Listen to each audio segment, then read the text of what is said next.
I went to my Arab friends.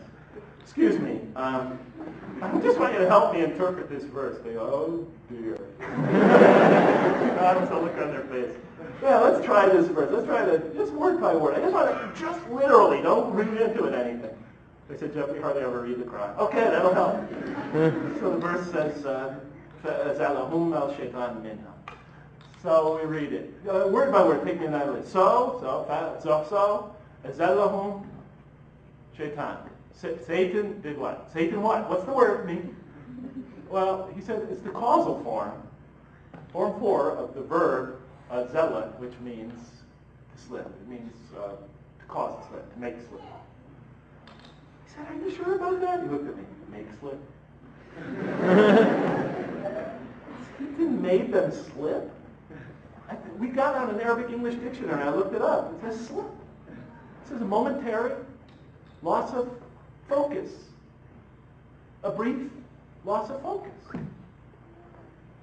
The greatest sin? A brief loss of focus? My brother Mark, whenever he used to make a mistake, he also used to toss it up by saying, I'm sorry, Jeff, I slipped up. My Uncle Bob, when he used to pick me up from work 10 minutes late every day, or 15 minutes, he was an alcoholic also, my Uncle Bob. But he used to always come and pick me up for work late. He used to say, sorry, Jeff, slipped up. Won't happen again. Every single day. But the connotation is it's something minor. And here it was. It means something minor. It's a slip. Satan caused them to slip and expelled them from the state in which they were. They were no longer in the state in which they were. How could that be a slip? And then I thought about it. Wait a minute, Jeff. You just can't let go of your background.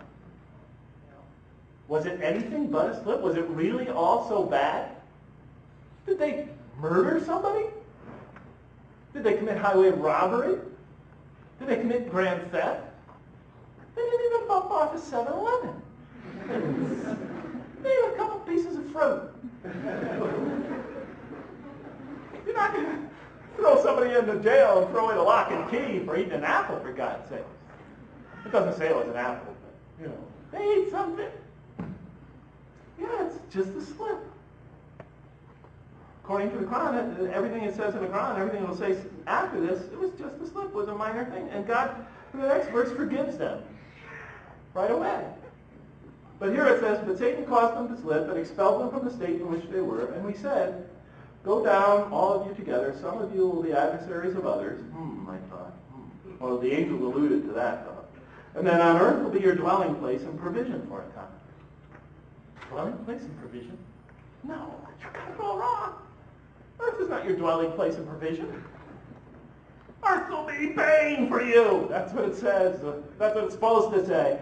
You're going to be in pain there, and you're going to stub your toe on the ground, and there's going to be thorns, and it's going to work by the sweat of your brow, and you're going to be a working creature like a slave.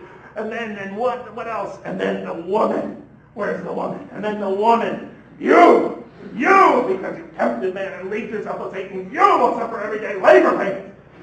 You, monthly period. And the worst of all, even though you're more intelligent than man, because you duped him with a league by leaguing with Satan, he will be made to rule over you. It's powerful. It is powerful. But here in the Quran, I'm not making fun of it. I love that story. Always did. But here the Quran's emphasizing and using this vehicle to just bring out a different perspective on life. Because here, God doesn't lose it.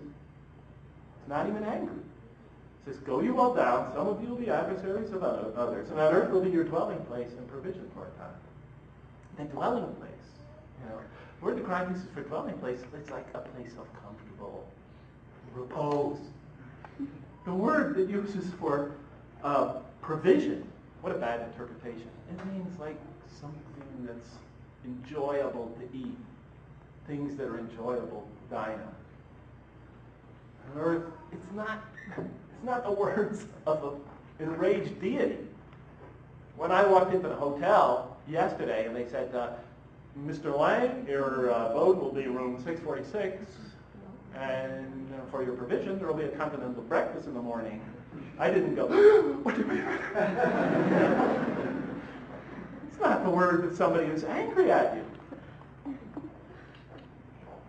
And then, it's okay, God's not angry. Why is he putting them on earth, I thought?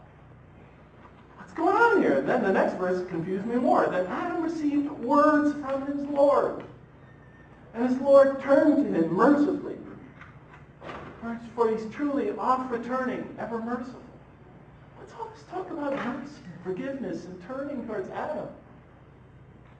In the Quran, the word tawab means that God turns towards others. He just doesn't forgive.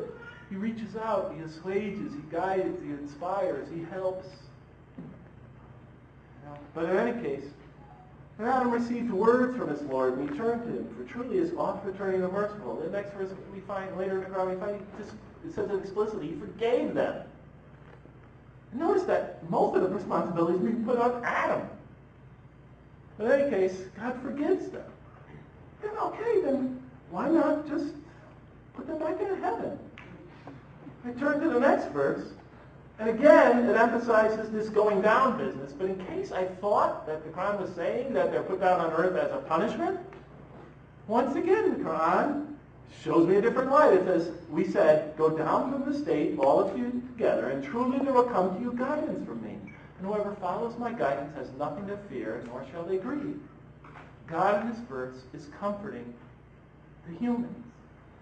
They made a mistake. They're now in this unfamiliar environment. They feel afraid. They feel remorse. They feel insecure. And what does God do? He reaches out to them and assures them, I know this is hard. I know you're afraid. But you have nothing to fear.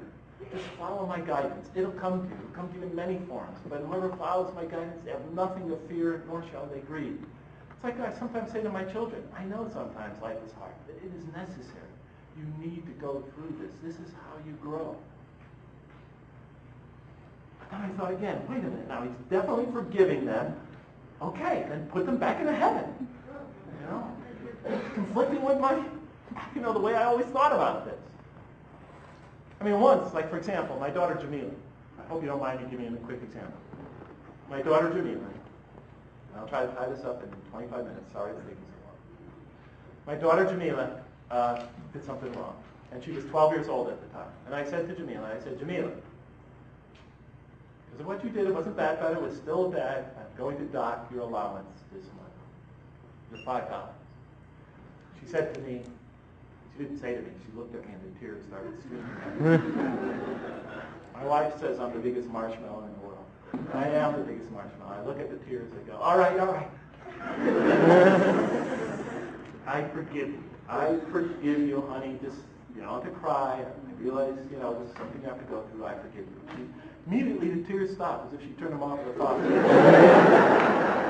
Then she looks at me and says, without skipping a beat, do I still get the $5? Typical Jamila. I said, no, now, wait a minute. I want you to learn from this, and I think it's important that I take what she interrupts me. Daddy, either punish me or forgive me. Punish me, don't give me the $5. You forgave me, give me the $5 back. Her logic was unassailable. I told her, okay, you got the $5. But okay, God forgives them. Put them back in heaven. Why not? Obviously, that's what he should do. And I thought about it. Wait a minute, Jeff. Nowhere in this does it suggest that humans on earth as a punishment. When God says, I'm about to put the humans on earth to be my vicegerents, the angels ask the obvious question. That would be a perfect place for the Quran to clarify, yes, I know, they are destructive creatures, and when they do that kind of violence, then I'm going to put them on earth as a punishment. No. It says, no, you didn't see, I see the big picture. See, they're very intelligent, and they're moral beings, and they could grow morally and spiritually. And when does he finally put them on earth? They go through this development pattern. Not when they grow spiritually, not when they grow intellectually, not when we find out all about them. They're finally get ready to go down to earth. When does God feel they're ready? When they exercise their first independent choice, their ability that God gave them to make an independent choice. Then they're ready. Then he puts them on earth. And then he forgives them immediately.